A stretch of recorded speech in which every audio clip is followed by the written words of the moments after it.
आमचे आजोबा फक्त कर्नाटकामध्ये फिरायचे, महाराष्ट्रात येत नव्हते. आमचे आजोबा कायमस्वरूपी फिरायचे, तेव्हा 3 वर्षाला एका गावाचा नंबर यायचा. इतकी गावं आमच्याकडे परंपरेमध्ये आहे. आमच्याकडे यादी, आमच्या परंपरेतल्या गावांची 3000 गावांची यादी आहे आजही. आणि आमच्याकडे कसं आहे, त्या त्या गावामध्ये त्याच घरी त्याच जागेवर बसायची नियम आहे आजही. कर्नाटकामध्ये सुडी नावाचं गाव आहे. त्या सुडी नावाच्या गावाला मी गेलो होतो, तर आमचे आजोबा पंजोबा ज्या जागेवर बसतात ती जागा त्यांनी दाखवली. मी गेलो, आपला एक सोफा दिसला, त्या सोफ्यावर बसतो. नाही म्हटले, तुम्ही इथं बसायची जागा आहे म्हटले. याचा अर्थ त्या जागा जपून ठेवली आहे.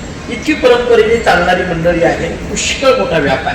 तरी सुद्धा पुण्या परिसरामधला एखादा फोन आल्यानंतर थोडासा जरी एखादी तारीख बसत नसली तरी धावपळ करत येण्याचं एकच कारण सांगतो.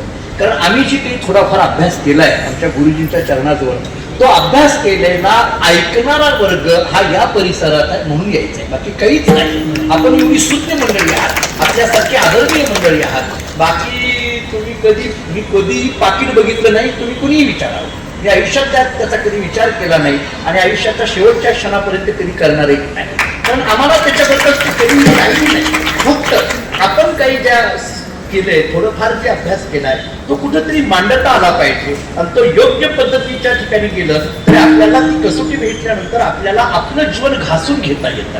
आणि मला कधीही वाटतं, या भागामध्ये आल्यानंतर बाबा समोर बसलेले आहेत, आप्पा समोर आहेत, ही सगळी मंडळी, मी म्हणतो की ही सगळी मंडळी मी अनेकदा यांना पाहिले नाही. म्हणजे अनेकदा पाहिलं म्हणण्यापेक्षा यांनी अनेक वर्ष मला पाहिलंय. मी असं असल्यापासून पाहिलंय, बरोबर आहे का नाही? ते इथपर्यंत झालो, ते तुमचीच कृपा आहे, बाकी काही नाही. तुमच्या प्रेमाचे पोसणे म्हणायची वेळ आली आता माझ्यावर.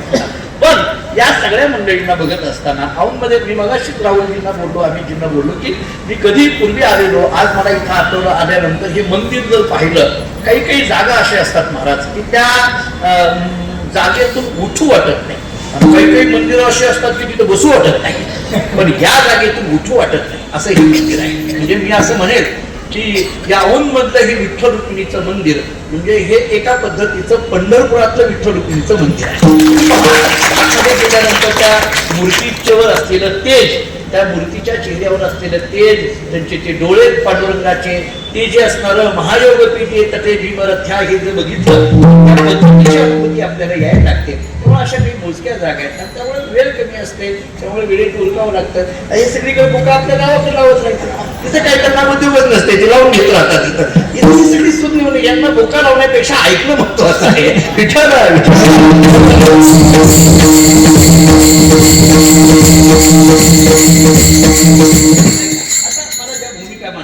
माझ्याकडे थोडा वेळ राहिला, दोन्ही प्रमाणे फक्त जोडून देतो. एकसरी केला नियम, देवा दिले क्रोधक काम. याच्यावरचा छोटासा प्रश्न आहे. देवा दिले क्रोधक काम. तुकाराम महाराज सांगतात आम्ही नियम केला आणि काय केलं, आम्ही आमच्याकडे असलेला काम क्रोध आम्ही देवाला दिला. असं सरळ प्रमाणात चालतंय. काय, आमच्याकडे असलेला काम क्रोधक काम आमच्याकडे असलेले आम्ही देवाला दिले. थोडक्यात हे विकार आम्ही देवाला दिले.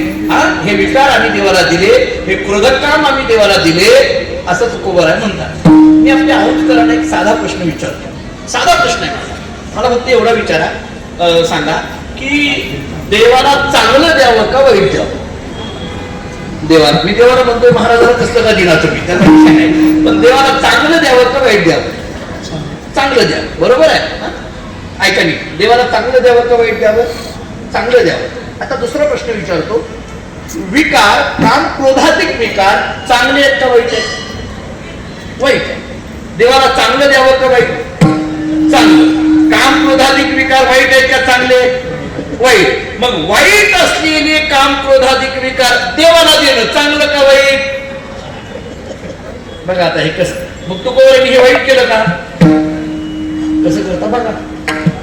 मग चांगलं केलं तर हे विकार दिलं तर वाईट म्हणणार की तुम्ही माझ्या डोक्याला लागूच नका, तुम्ही चौकदार आहे, आमच्या फळावरची चौकदार आहे. विकार वाईट आहेत ना, मग वाईट असलेले विकार देवाला देणं हे काही चांगलं आहे का? मग चांगलं नसेल तर तुकोबाराय दिले म्हणतात, हे कसं काय? जर चांगलं नसेल तर तुकोबाराय तर दिले म्हणतात ना. आम्ही हे विकार दिले, देवा दिले. महाराजांचे शब्द आहे, किंवा तया अहंवाचा चित्त अंग देवोनिया शरण निग महोदधी का गंगरी घाटे जैसे. त्यांनी मला सांगते, मग जर काम क्रोधाधिक विकार हे जर वाईट असतील आणि ते जर देवाला देणं सुद्धा चुकीचं असेल तर मग हे तुकोबाराय दिले असं म्हणतात, हे कसं काय? त्याचं उत्तर दोन पद्धतीने देतो, बारीक आहे. गुरुनाम गुरु रंगनाथ महाराज परभणीकर गुरुजी असं सांगायचे. आता गुरुजींना ज्यांनी पाहिलं ऐकलं ते बघा, मी काही पाहिलं नाही पण त्यांची पुस्तकं वाचण्यात आहे. मला ग्रंथ वाचण्याचा आवड आहे. त्यांच्या काही पुस्तकं, अनेक पुस्तकं आहेत. अमृतानुभव असेल, चांगले उपासकी असेल, अनेक आहेत. मी त्यांचे काही ग्रंथ वाचण्यात आले. त्या ग्रंथामध्ये एके ठिकाणी त्याचं उत्तर असं त्यांनी दिलंय की काम क्रोधाधिक देवाला देणं हे वाईट का चांगलं, याच्यावर बोलताना त्यांनी असं सांगितलं, अरे बाबा गीतेमध्ये आता दोन उत्तरं दिले, त्यातलं एक गमतीचं उत्तर आहे आणि एक तात्विक उत्तर आहे. गीतेमध्ये भगवान स्वतः अर्जुनाला असं सांगतात, सर्व धर्मान् परित्यज्य मामेकं शरणं व्रज अहमत्वा सर्व पापेभ्यो मोक्षयिष्यामि मा शुचः. म्हणजे भगवान अर्जुनाला सांगतात, सर्व धर्मान् परित्यज्य, एक काम कर, तुझ्याकडे जे सगळं आहे ते त्याग कर, म्हणजे माझ्या चरणावर समर्पण कर. भगवान अर्जुनाला सांगतात, तू सगळं माझ्या चरणावर समर्पण कर. आता ऐका, गुरुजी असं म्हणत असतात की जर देव भक्ताला म्हणतोय तू सगळं मला देऊन टाक, देव भक्ताला काय म्हणतोय, तू सगळं मला देऊन टाक. या अभंगामध्ये तुकाराम महाराज म्हणतात, आम्ही देवाला काम क्रोध दिले. देव म्हणतात तुमच्याकडे असलेलं सगळं द्या. तुकोबाराय म्हणतात आमच्याकडे असलेलं सगळं दिलं. गुरुजी असं म्हणायचे, देव म्हणतोय द्या, तुकोबाराय म्हणतात दिलं. त्या दोघांचं देणं घेणं झालं तर तुझ्या का पोटात दुखायला लागले, चांगलं आहे का वाईट आहे का माणूस आहे तर मग काय, कशाला हे प्रश्न उपस्थित करायला लागला. हे एक पहिलं उत्तर. आता दुसरं उत्तर, समजा हे फार नाही पटलं, मी दुसरं उत्तर देतो. दुसरं उत्तर असं आहे, मला सांगा काम क्रोधाधिक हे परमार्थाला सहाय्यक आहेत का प्रतिबंधक आहे? काम क्रोधाधिक हे विकार परमार्थाला सहाय्यक आहेत का प्रतिबंधक आहेत?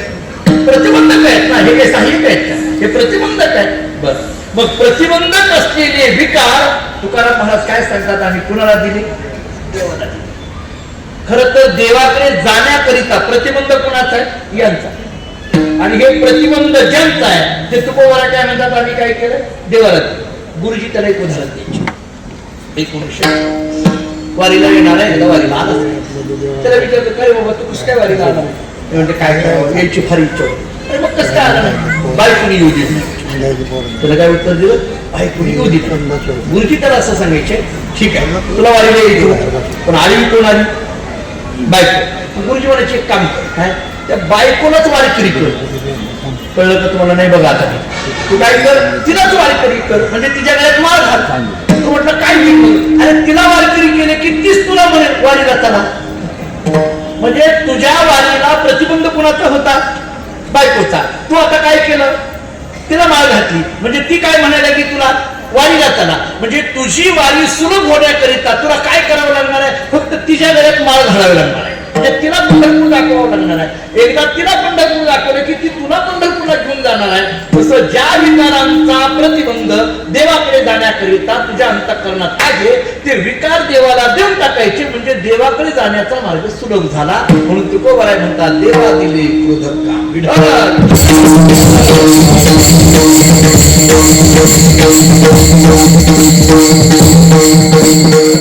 एकच तरी केला नियम. एवढ्यावर महाराज थांबत नाहीत. महाराज सांगतात,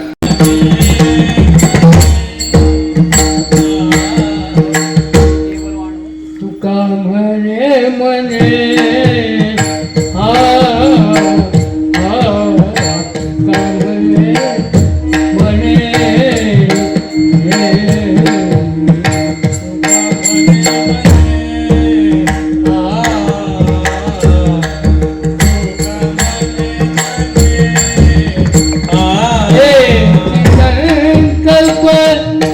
वाहने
करा